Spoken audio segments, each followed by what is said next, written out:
noticias o informaciones que cuando las sabemos muchas veces nos sobrecogen, no solo por la noticia en sí, sino por las reacciones o implicancias que ella pueda tener. La Convención de las Naciones Unidas de 1968 sobre los delitos o crímenes de lesa humanidad dice que estos son imprescriptibles. El Perú se hizo Estado parte, se adhirió a esta convención en el 2003 y aplicó la imprescriptibilidad, pero del 2003 en adelante. Se puede, se hizo, pero el Tribunal Constitucional ha dicho que imprescriptible es imprescriptible y que estos delitos son tan delitos como del 2003 en adelante como para atrás, para que usted lo entienda. Esto deja muchos frentes abiertos y los vamos a ver esta mañana en Tus Derechos. Soy Rocío Aliaga, bienvenidos.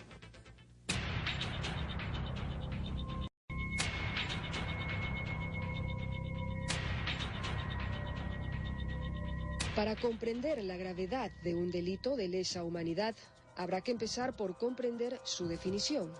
Esto es, ¿qué significa lesa humanidad?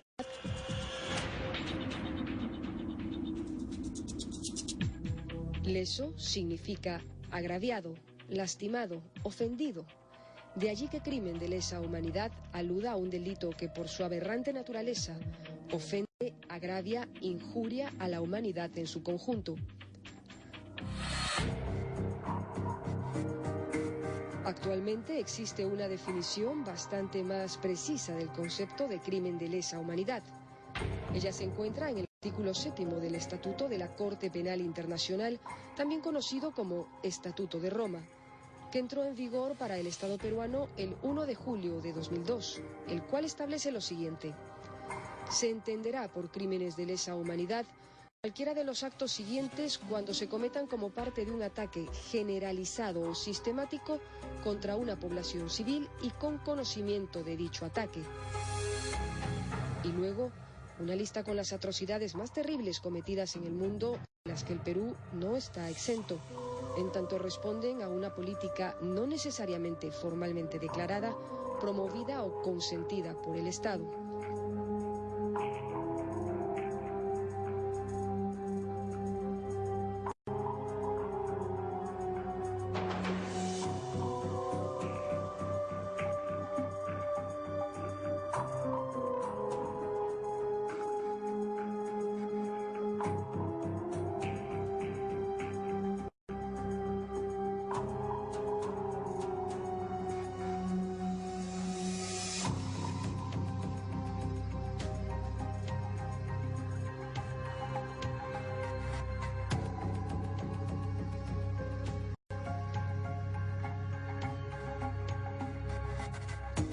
Estos delitos, según la Convención de las Naciones Unidas del año 1968, no prescriben, que quiere decir que la acción o responsabilidad no se extingue con el transcurso del tiempo, son imprescriptibles.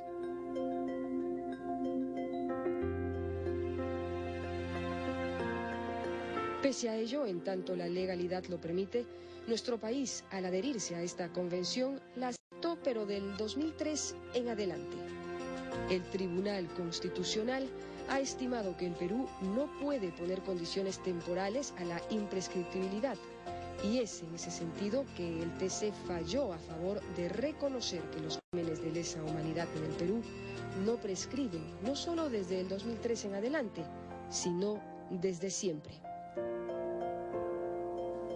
Ahora le toca al Poder Judicial, a través de los jueces penales, evaluar si los delitos cometidos en los años más oscuros que vivió este país son de lesa humanidad o no. En sus manos está desnudar la atrocidad de estos crímenes y honrar la memoria de los peruanos que los padecieron.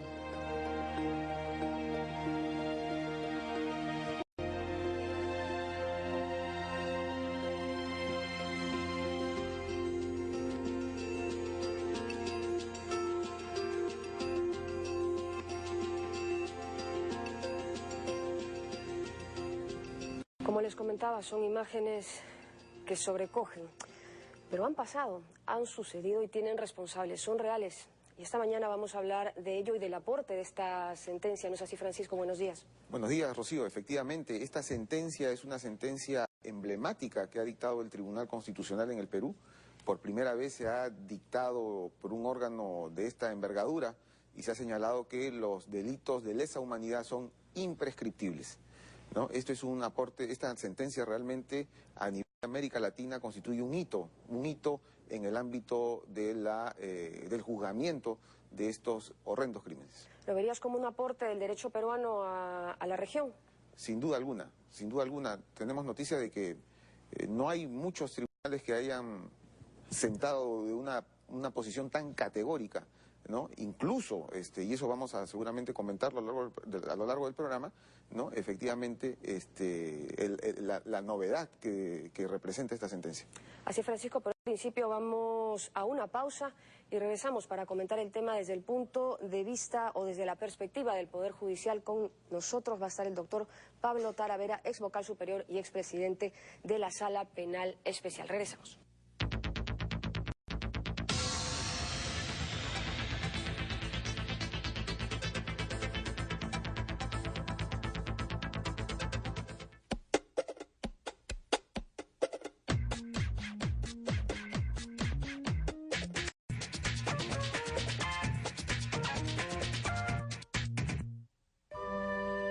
TV Perú transmitirá en vivo y en directo, vía satélite, desde la Plaza de San Pedro en Roma, la ceremonia de beatificación del Papa Juan Pablo II. Este domingo 1 de mayo, desde las 3 de la mañana, por TV Perú, mucho más que ver.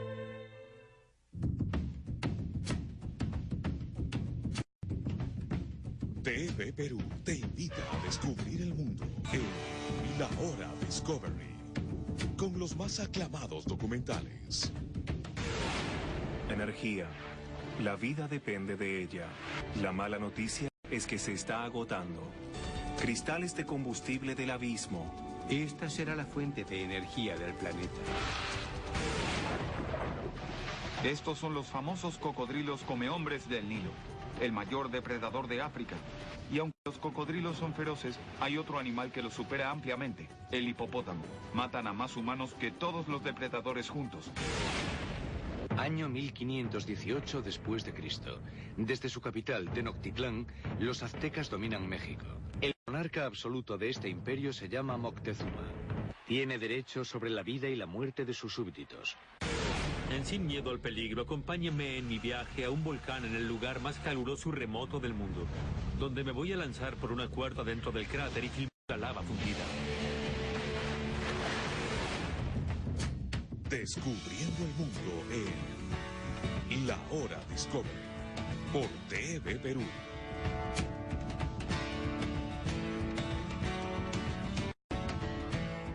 Gracias a la gelatina en el Perú es universal.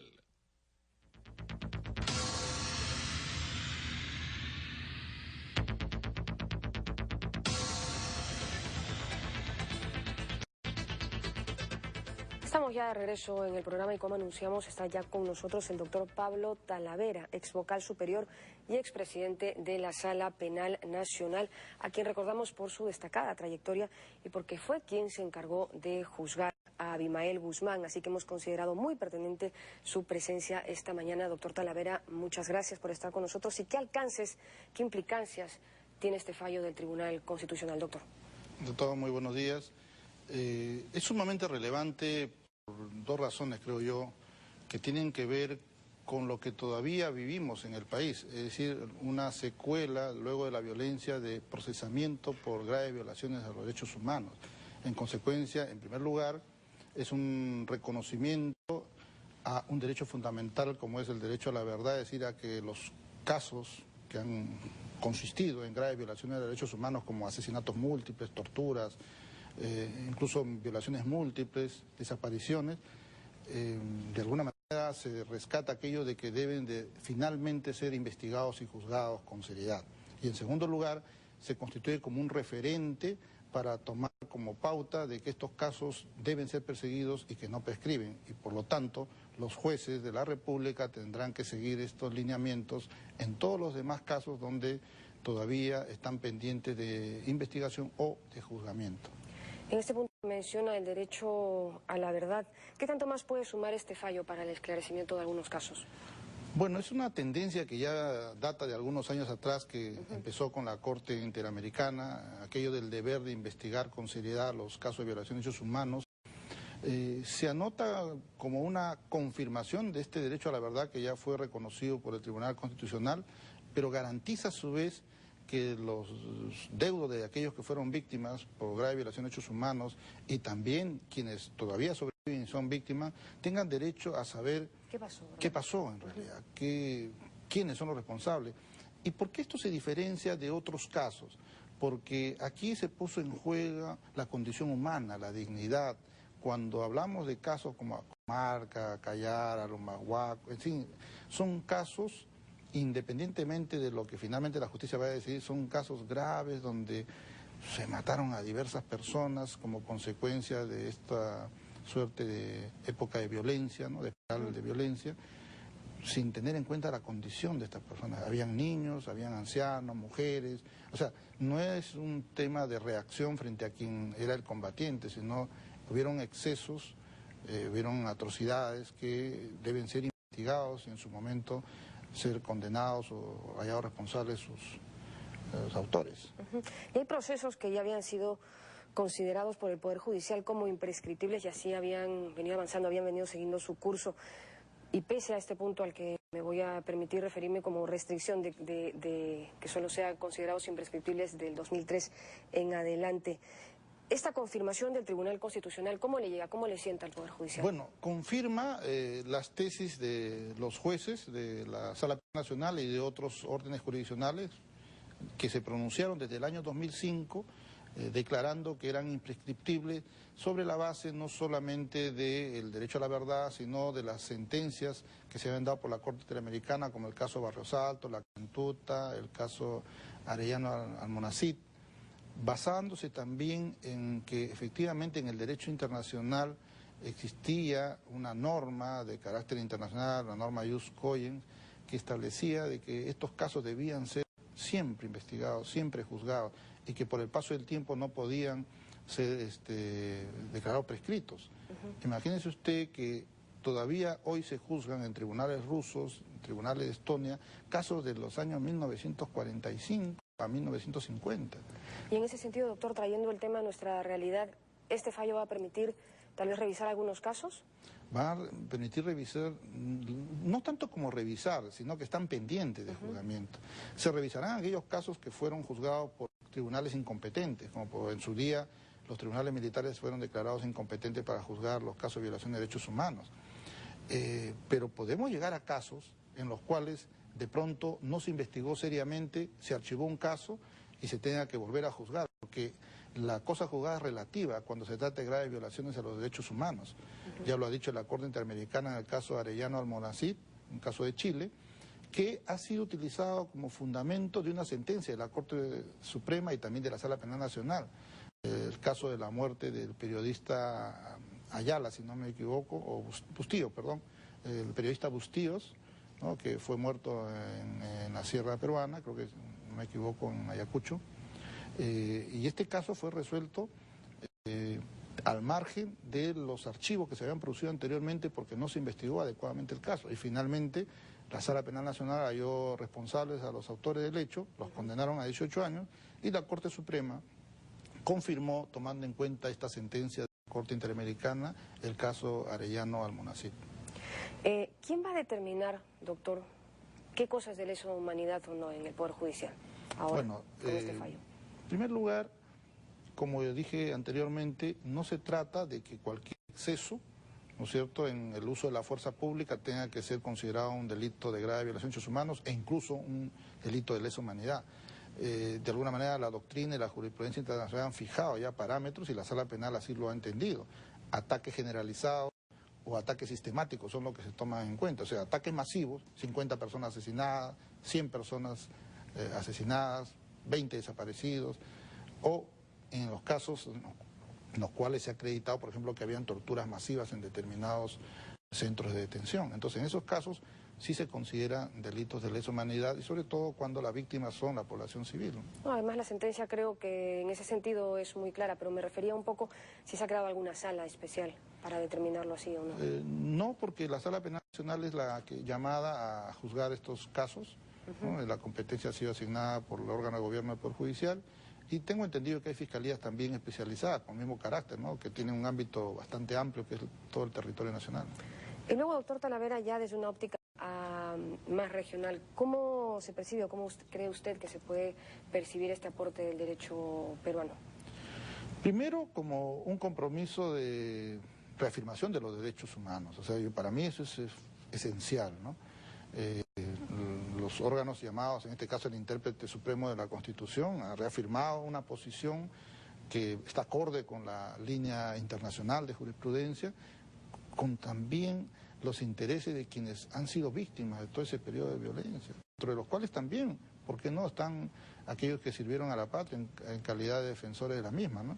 Es decir, también no solamente vemos que se han violado los derechos humanos de quienes estuvieron, digamos, como población civil, sino también de quienes fueron a su vez población civil, pero también fueron ronderos, también fueron personas que emplearon las armas para defenderse frente al terror.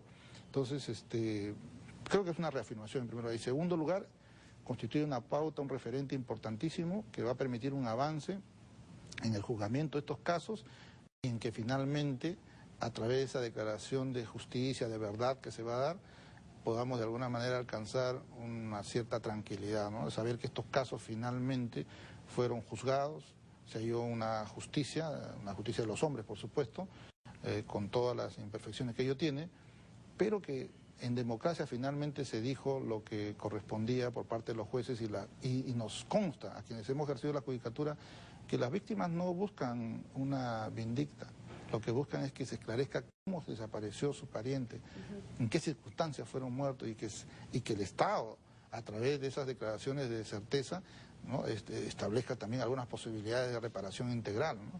Entonces, buscan la verdad, ¿no? Y nos quedamos con esta... Yo creo que más que una cuestión económica se nota, y cualquiera de nosotros que nos pasara eso, lo que buscaríamos eso. ¿Por qué? ¿Qué fue? Cuando dicen, quiero que se haga justicia, no están diciendo más que eso. Quieren verdad, quieren saber qué pasó. Como nos quedamos con esa reflexión, doctor, le agradecemos mucho su presencia esta mañana en el programa. Ha sido el doctor Pablo Talavera, ha estado con nosotros.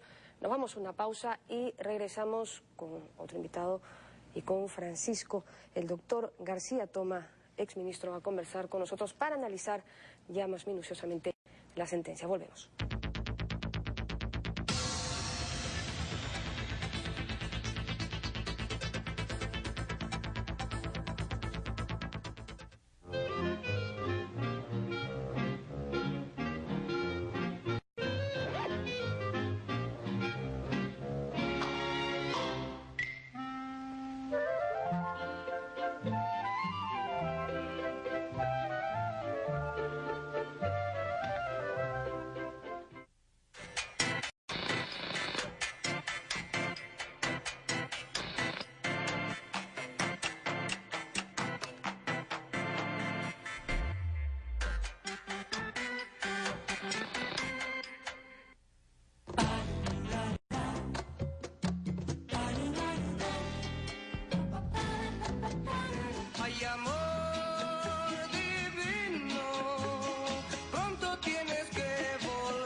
Pienso que tú nunca vendrás, pero te quiero y te tengo que esperar. Es el destino, me lleva.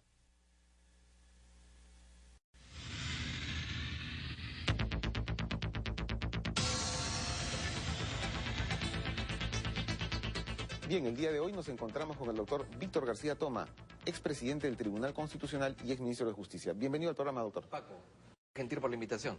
Bueno, esta sentencia del Tribunal Constitucional relativa a los delitos de lesa humanidad y a la imprescriptibilidad que encierra este tratamiento de estos delitos, se origina en un decreto legislativo, o sea, el Ejecutivo dictó un decreto legislativo con unos beneficios a quienes estaban siendo juzgados por violaciones de derechos humanos. Y este decreto legislativo ha sido impugnado posteriormente y al final el tribunal se ha pronunciado. ¿Usted fue ministro de Justicia en esa época? Ese decreto legislativo, Paco, fue polémico desde su gestación, porque cuando el Consejo de Ministros solicita al Parlamento una delegación de facultades para expedir normas vinculadas al ámbito castrense, no consideró ni incluyó una pertinente a la aplicación del nuevo Código Procesal Penal para los militares o policías vinculados con la violación de derechos humanos, supuesta, ¿no?, derechos humanos. Esa atribución fue concedida sin haber sido pedida por el Parlamento. Entonces, la primera curiosidad es, en este caso, una parte del Parlamento que después de haber concedido la delegación de facultades cuestiona el acto. En su proceso de elaboración, el Consejo de Ministros sufrió una división. Yo fui parte de un sector y fruto de este conflicto, ello se puede apreciar incluso en el propio texto del decreto legislativo, porque el sector defensa, por ejemplo, incluye la primera disposición final en la que ciertamente se habla de la convención y se habla de que la imprescriptibilidad opera a partir del año 2003, y sin embargo la percepción que teníamos en justicia era otra, y en la exposición de motivos se invoca la sentencia Velázquez versus Honduras y se habla de que el Perú tiene, por respeto al derecho internacional público y al jus cogen, la obligación de perseguir, ¿no es cierto?, la sanción, el conocimiento cabal de los hechos que están vinculados a la violación de graves derechos. Entonces, lo que han hecho ustedes me parece muy acertado. Tú hablabas de una sentencia emblemática y no te has equivocado. Es acertada y emblemática primero porque resuelve un problema de interpretación. Si era o no era aplicable la convención, si había o no había prescriptibilidad. Segundo, porque es una sentencia que tiene el carácter de propedéutico. Es muy clara, es muy didáctica, configura muy bien el tipo de delito, establece los elementos y seguramente va a ayudar de manera muy significativa para que los jueces puedan utilizarla de manera eficaz en los procesos que correspondan. Pero además de eso, porque es una sentencia adelantada y valiente. Claro, la Corte ha tenido pronunciamientos sobre esta materia, pero la Corte está en San José. Y el que lo hayamos hecho aquí, en el Perú, en donde ha habido algunos casos graves de violación de derechos humanos, me parece importante. Y coloca al tribunal en un papel de vanguardia, pero no por exquisitez académica, sino en el cabal respeto, ¿no es cierto?, de los derechos humanos, que debe ser la égida central del Estado.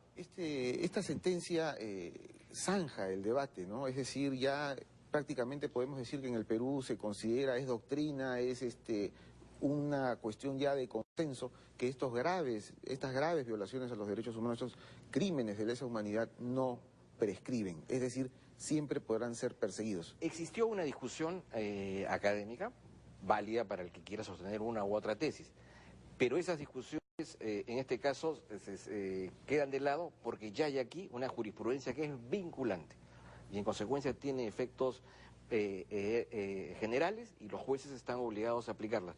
Y seguramente va a ser objeto, de hecho ya lo es, de gran difusión y comentario en las universidades. Justamente eso es lo que queremos, que a través de este programa se difunda y se conozca este aporte.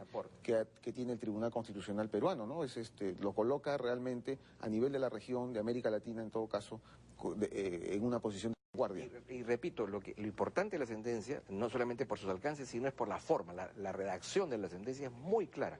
Y creo que una persona lega en derecho puede acceder a su cabal conocimiento sin mucho esfuerzo, porque la sentencia ha sido construida con gran inteligencia. Pero para que el público aquilate bien, estos delitos de lesa humanidad, como hemos visto en el informe anteriormente y en lo que va de este programa, son actos que nos llaman a un gran repudio, ¿no? O sea, el ser humano puede cometer estas atrocidades. ¿Por qué invocar la imprescriptibilidad, que es ciertamente una regla de excepción, ¿no es cierto? ¿Por qué invocarla?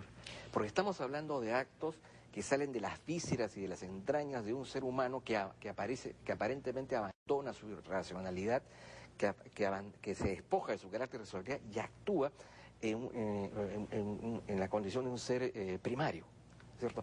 Es la rudeza, la forma tan vil, tan visceral en que se cometen estos delitos, en las que uno duda a veces de si el hombre realmente es el ser más preciado de la creación, ¿no? Es decir, Me imagino que el creador cuando inventó al hombre, o creó al hombre, no lo hizo para cometer estas barbaridades.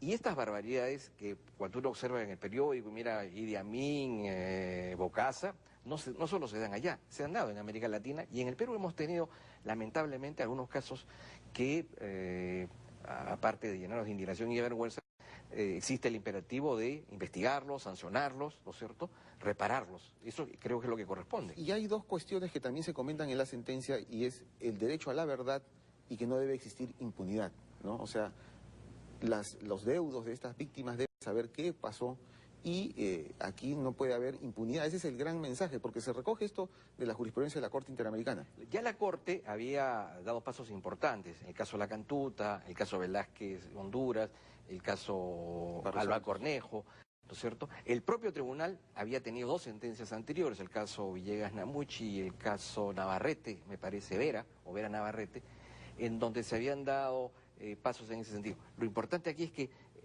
este tribunal, aprovechando toda esa información, más la suya, ha construido, ¿no es cierto?, ha modelado y ha sistematizado toda esa información y le entrega al país, ¿no es cierto?, una sentencia que, como repito, soluciona y acaba con un viejo y penoso problema de cara a la necesidad de atacar de manera muy severa todo aquello que sea impedir conocer la verdad. Lo interesante de la sentencia es que ha sido bien recibida, no ha habido críticas esta vez al Tribunal Constitucional y parece ser que los propios sectores, tanto el Congreso, el Ejecutivo y las propias Fuerzas Armadas y Fuerzas Policiales han comprendido que estamos en una situación de avanzada y que no, ya bueno, no estamos mirando tanto al pasado, pero en fin.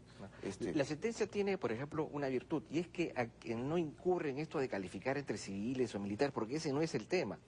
El tema es que estamos hablando de individuos que han actuado en contra de la naturaleza misma del ser hombre. El hombre es un ser social, es un ser racional, ¿no es cierto? Y es un ser libre para el bien. Y aquí se ha actuado, en estos casos se habría actuado de manera totalmente opuesta. Y la sentencia ha caído también, que yo creo que justo en el momento en que hay elecciones, uno de los temas centrales para decir voy por este o por otro candidato es su grado de compromiso y de defensa de los derechos fundamentales, ¿cierto? Entonces, excelente. Creo que la sentencia cae en un buen momento. Muy bien, doctor. Ha sido un gusto tenerlo en el programa nuevamente. Bien, Rocío, esta fue la entrevista con el doctor Víctor García Toma sobre la última sentencia del Tribunal Constitucional relativa a los delitos de lesa humanidad. Sentencia que va a tener eco durante la semana, estamos seguros. Agradecemos la presencia de nuestro invitado esta mañana, el doctor García Toma. Y nos vamos, Francisco, no sin antes recordarles que ya tenemos correo electrónico. Efectivamente, Rocío, nuestro correo electrónico es tus-derechos@tvperú.gov.p. Y además tenemos Facebook, que es tusderechos-tv Perú, a donde esperamos nos hagan llegar sus sugerencias que serán tema de futuros programas como el que tenemos este sábado. Efectivamente, este sábado, el siguiente sábado, tenemos el derecho a la pensión. Nos reencontramos el próximo sábado a las 11 aquí por TV Perú. Mucho más que ver. Adiós.